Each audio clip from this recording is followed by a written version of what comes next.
Good morning, everybody. It's Mike again with some helpful tips for you HVAC apprentices and new people learning the trade out there. Today, we're going to talk a little bit more in our continuing series about reading electrical diagrams and schematics. This is an absolutely key and vital skill that you're going to need in the trade, even if you're brand new and have never opened the service panel on a heating or air conditioning unit. To have a general understanding of the wiring and the circuitry within the system is going to be absolutely vital to understanding what's going on, to be able to diagnose and eventually repair. So just going forward, as we've said before in past videos, the wiring diagram reads from left to right, top to bottom, just like you're reading a book.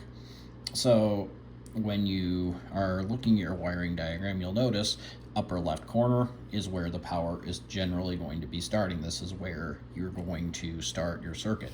So unlike the basic circuit wiring diagram that I went over previously, or the little bit more complicated basic control board diagram that I showed you in a previous video on a gas furnace, this one is a little bit more complex.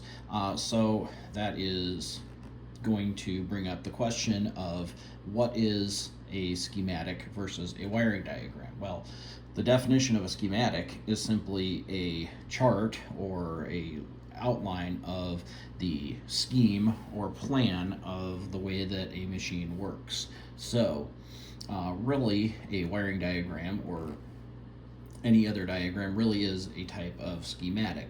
When we're talking about wiring schematics, frequently we're referring to a little bit more complex machines. When we're talking about something that is simpler, we usually just talk about the diagram. But just for all intents and purposes, the terms are kind of interchangeable, but usually we would refer to a schematic when we're speaking about something that's a little more complex, multiple circuits, and just a lot of stuff going on, as you can see. I usually like to refer to this as the spaghetti, because when you look at it and when you open the machine, you'll sometimes see like a spaghetti of wires. Some of the first package units and package units that I dealt with in the apartment business were through the wall. And by package unit, I mean they are both heat and cool together through the wall in the case of the machines I dealt with then.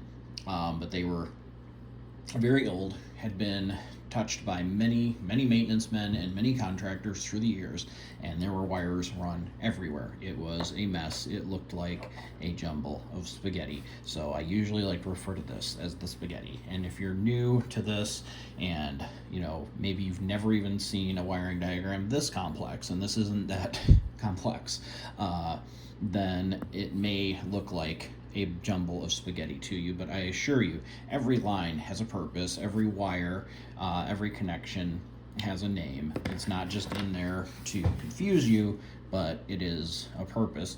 The key is to understanding how to zero in on what it is you're looking for. So just a few key points here within this particular schematic. You're going to see that you have your power supply coming in. So again, upper left corner is where the power is entering the system. Okay, this is a three-phase 208 230 volt 60 hertz system. How do I know that? By the way, the system can also be configured as a 460 volt three-phase 60 hertz system.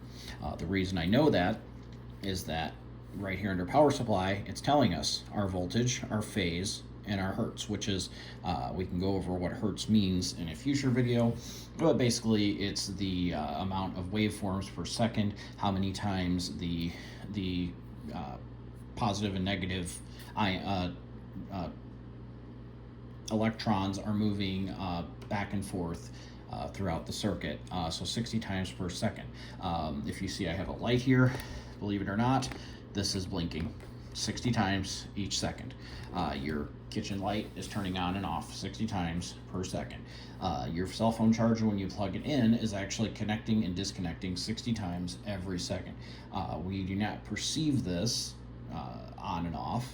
this rapid cycling because it's something that our eye can't catch. But most, especially in the United States, and as far as I know in the rest of the world, most power is running on 60 hertz waveform. As power is entering the system through this triple throw switch, we see that, and by the way, this is a series of switches that are all connected, so they open and close together in unison. All power goes through these fuses. So you see they kind of look like the glass cylinder fuses that you would use like, you know, in your car or something, in your car stereo system. That's what this symbol means, is that's a fuse. So if you notice, most of these lines are solid, right? But you see here, you have dotted lines, dotted line, you know, some dotted lines here. If you look down in your legend, which I'll scoot the textbook up a little bit, you'll see that dotted lines are field wired and solid lines are factory wired. You'll also notice that in this instance, a dark bold line is going to be high voltage, whereas the little bit lighter, thinner, dark lines, whether solid or dotted, are going to be your low voltage, which will be your control voltage. Your control voltage. So another thing to notice too on wiring diagrams, and you've seen me do this in past videos, is drawing this little arch over a line. If you see that little arch, that means that where two lines cross, that is not connected. It's just, you know, they're crossing each other, but they're not connected. If you see where the lines have a little ball, and looking up here, you can see that there's a little ball, little ball, little ball. Those are actually actual physical connections in the wire. So this is a two compressor, 3-phase motor. You've got your linkage for your thermal connection as well as your normally open contacts. So, you know, like let's say you're installing a brand new system, you're probably going to be wiring in, you're going to have your disconnect up here, fused link, and then you're going to be wiring in to LL1, LL2, and LL3. Is where you're going to be physically connecting wires in the field into this system. You'll see that you have the low voltage, or rather the high voltage, again, coming through a thermal disconnect. That's what this little S is. So a fusible link or thermal disconnect, which is then going to come down to your transformer and step down your control current, where it's going to basically run your contactors and either energize or de-energize your contactors, allowing the switches to open or close. So over here, you're going to see that primarily power is going to go to your two compressors. So again, this is 3-phase. We don't have a run, start, common. All 3 coils are energized in your 3-phase motors. You have 2 compressors, but you actually have 2 also corresponding condenser fan motors, and then this is your evaporator fan motor. So this is where I actually stand corrected. This is a package unit. It would not have an evaporator. The evaporator fan motor would be on the indoor unit if it were not a package unit. But the evaporator fan motor is here, so you're going to also have refrigerant lines that aren't going to be on this diagram because those are not electrical, those are refrigerant.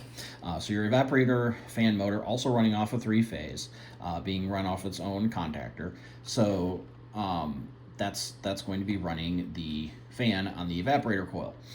You have two condenser fan motors down here. It says the inherent protection, so you're going to have a thermal limit switch inside, which is probably represented by these thermal switches here. There's an open on rise and a open on fall limit switch. Those are your low ambient sensors are going to be here. So if your outdoor air temperature is too low to allow the head pressure to rise quickly enough, the system will shut down. It will not allow itself to run. You also have your capacitors for your condenser fan motors here.